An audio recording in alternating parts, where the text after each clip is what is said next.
তোমার পোলা এই যে বাড়ি সাড়ন লাগে গাঁজা খা দেখি আর কুছ ভি নেহি। কাকু জৈবনে টান দিছে নি কাকু জৈবনের কথা আর কি কমু, আমাকে কালানে জৈবনের ভরতে বহুত ধরে গেছে। এটা তোমরা সই হারবে না বুঝছো কাকু, আইসো যদি বহ। ও মানে যে রোদ কি কইবে না ওই বাড়ি মন না তুই কোদাল খালি বহি। কাকু তুমি ঘাস কাটতাছো কি না তাই কছে আমাকে বাড়ি চুদিরপুরে যদি এই গাছটা টুকে হাইবো, তুমি তো কাকু যে কোদাল নিয়েছ, আমাকে চুদিরপুরে যাইব না যে বাবুর বাবু ওইটা ও আইব কেমবে কোন কাকু ঠক আছি ঠক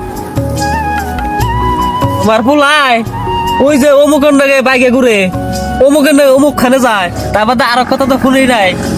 এই কথা বললে তো তোমার মাথায় রক্ত উঠে দেবো গা। তোমার পোলাই ওই যে বাড়ি সাড়ন লাগে গাঁজা খায়। এই বাইস্তা তুমি কথা কইলা না, পোলা গাঁজা খায়। হেই কাকু তাহলে যাই গে আমি। পয়সা দাও মেলাই যাবো। আবা পয়সা তো দিমু, ওই বাড়ি কালু কয়ে গেল তুমি বলে পয়সা না গাঁজা খাও। তুমি কালুর কথা শুনছ, কালু যে মিশা কথা কয় জানো কি তুমি? আমি 3 মাস ধরে গাঁজা খাওয়া বাদ দিছি। আজ্ঞা বাবা ভালোই, কালু তাহলে মিশা কথা কইছে। গুড মারছে কি কইলাম এটা আমি? পোলা এটা কি কইলো 3 মাস ধরে গাঁজা খাওয়া বাদ দিছে, তার মানে তো গাঁজা খাইছে। হ্যাঁ দাদা শুন, তোর পয়সা দেবেন চলো।